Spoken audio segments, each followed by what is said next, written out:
Corpo Seco. O arquivo que o Brasil esqueceu roteiro para narração jornalística investigativa abertura. O caso que nunca foi resolvido, olha. Tem histórias que a gente escuta e descarta como folclore. Mas e quando essas histórias se repetem? Quando pessoas que nunca se conheceram descrevem exatamente a mesma coisa. Nas últimas décadas, em dezenas de cidades do interior brasileiro, surgiu um relato que desafia qualquer explicação lógica. Uma figura que não deveria existir. Um corpo que a terra recusou enterrar. Hoje, a gente vai investigar, com rigor, com documentos e com entrevistas reais, o caso mais perturbador do folclore brasileiro, o Corpo Seco. E olha, fica até o fim, porque eu vou te mostrar um documento que nunca foi exibido publicamente. Antes de começar, se você curte esse tipo de investigação, deixa o like e se inscreve no canal. Isso ajuda muito a gente a continuar trazendo casos como esse. Onde nasce a lenda? A história do Corpo Seco é forte principalmente no Sudeste e Centro-Oeste. Em cidades pequenas, vilas e fazendas isoladas. A narrativa é sempre parecida. Era um homem cruel. Batia na mãe. Roubava dos vizinhos. Destruía tudo que via pela frente. Quando ele morreu, dizem que a terra simplesmente não o aceitou. O corpo foi devolvido. The Horror. Augusto Mendes. Historiador cultural. Essa ideia de rejeição pela terra é muito comum em comunidades religiosas rurais. É uma forma de dizer: você viveu tão fora da moral que nem a natureza te quer. Beleza. Isso faz sentido como símbolo, como lição moral. Mas aí vem a pergunta que me incomoda. Por que tantas pessoas afirmam ter visto esse corpo andando? A descrição da criatura, os relatos são assustadoramente parecidos. E olha, essas pessoas vivem em lugares que nem têm internet direito. Quanto mais contato entre si, o corpo seco é descrito como pele grudada nos ossos, olhos fundos, movimentos estranhos, como se fosse puxado por cordas invisíveis. Morador de zona rural. 2011. Eu vi aquilo de perto. Não tinha carne, só pele seca, grudada no osso. E ele andava. Andava devagar, mas rápido ao mesmo tempo. Não sei explicar. E esse é o ponto. E esse é o ponto. A descrição se repete em lugares que nunca tiveram contato entre si. Os relatos. O que as pessoas viram? Relato 1. O Coveiro de São Bento das Almas, 1987, em 1987. Numa cidadezinha do interior, vou chamar de São Bento das Almas por questão de privacidade. Um coveiro registrou algo bizarro. Coveiro. Fechei a cova no fim da tarde. Tava tudo normal. Aí, uns 15 minutos depois, escutei 3 batidas, vindas de dentro da terra. Eu voltei correndo, e tinha uma marca no chão, como se algo tivesse sido arrastado para fora. O relatório que ele fez para a paróquia local existe. Eu vi uma cópia, mas nunca foi investigado. Relato 2. O motociclista da estrada, Paraná. 1998, um cara voltava do trabalho de madrugada. Numa estrada rural no Paraná. Escuro total. Só o farol da moto iluminando. Motociclista. Eu vi um homem no acostamento. Magro demais. Parecia um galho vestido. Quando passei por ele. Cara, Ele virou a cabeça.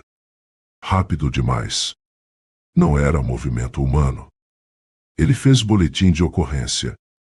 A polícia registrou como possível indivíduo em estado grave de desnutrição. Voltaram no local 2 dias depois. Nada foi encontrado. Relato 3. A Fazenda das Marcas, Minas Gerais, interior de Minas. Uma família acorda com barulho na porta da cozinha. Como se alguém estivesse arranhando a madeira. Moradora. Meu marido abriu a porta com a lanterna. Não tinha ninguém. Mas as marcas estavam lá. Profundas. Longas. Como unhas. Um técnico rural analisou as ranhuras. Conclusão. Foram feitas por dedos humanos. A investigação. Ciência vs. folclore para tentar entender isso. Eu conversei com 3 especialistas. Psicólogo forense. Em áreas isoladas. O medo coletivo pode criar projeções visuais muito reais. As pessoas acreditam genuinamente que viram algo. Antropóloga. O corpo seco é um símbolo. Ele representa o que acontece quando você perde toda a sua humanidade. Legista. Um corpo em decomposição avançada pode parecer estranho.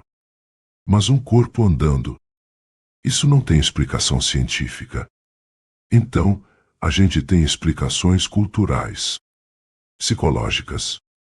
Mas nada que dê conta de todos os relatos. O caso central, o arquivo perdido em 2003. Um jovem antropólogo chamado Daniel Freitas estava pesquisando rituais funerários no interior de Mato Grosso. Ele visitou um povoado abandonado chamado Vila da Mata Alta. No acervo da universidade onde ele estudava, eu encontrei um diário que nunca tinha sido catalogado oficialmente. Daniel Freitas, diário. Dia 15/9. Algo se moveu no cemitério. Não foi animal. Eu ouvi passos. Passos secos. Como madeira batendo na terra. Dia 16/9. Os moradores não falam muito. Mas uma senhora idosa me disse: tem um homem que morreu sem ser velado. Disseram que ele nunca parou de aparecer. Dia 17/9. Ele estava na estrada. Ele me viu. Essa foi a última anotação. À noite da última anotação, segundo o relatório da polícia, Daniel saiu sozinho naquela noite, levando apenas uma lanterna. A mochila dele foi encontrada 2 dias depois, caída num barranco. Dentro, a lanterna quebrada e o diário. Daniel Freitas nunca mais foi visto. O caso foi arquivado como desaparecimento em área rural. Mas entre os moradores locais, todo mundo diz a mesma coisa. O corpo seco levou ele. Por que essa lenda é tão forte? Lendas não surgem do nada. Elas nascem onde faltam respostas. E o corpo seco é, antes de tudo, um aviso. Ele representa o medo da morte sem redenção, sem descanso, sem lar. Antropóloga. O corpo seco não é só um monstro. Ele é o reflexo daquilo que a comunidade teme se tornar. Outros países têm figuras parecidas. Os Revenants franceses. Os Draug nórdicos. Seres que retornam porque não tiveram um fim digno. Mas aqui no Brasil, essa figura ganha um contorno próprio. Ela fala da nossa relação com a terra, com a morte, com a moralidade. Encerramento. O caso continua aberto então. Existe algo caminhando pelas estradas do interior? Ou estamos diante de um dos fenômenos culturais mais intrigantes do Brasil, alimentado pelo medo, pela escuridão e pela imaginação coletiva? Até hoje, Nenhum investigador conseguiu explicar todos os relatos. E nos arquivos oficiais, o nome Corpo Seco continua lá, como um caso em aberto. Se você conhece alguma história dessa lenda, deixe aqui nos comentários. Eu leio todos. E se você quer uma parte 2, com novos documentos e investigações inéditas, se inscreve no canal e ativa o sininho. A gente se vê na próxima investigação.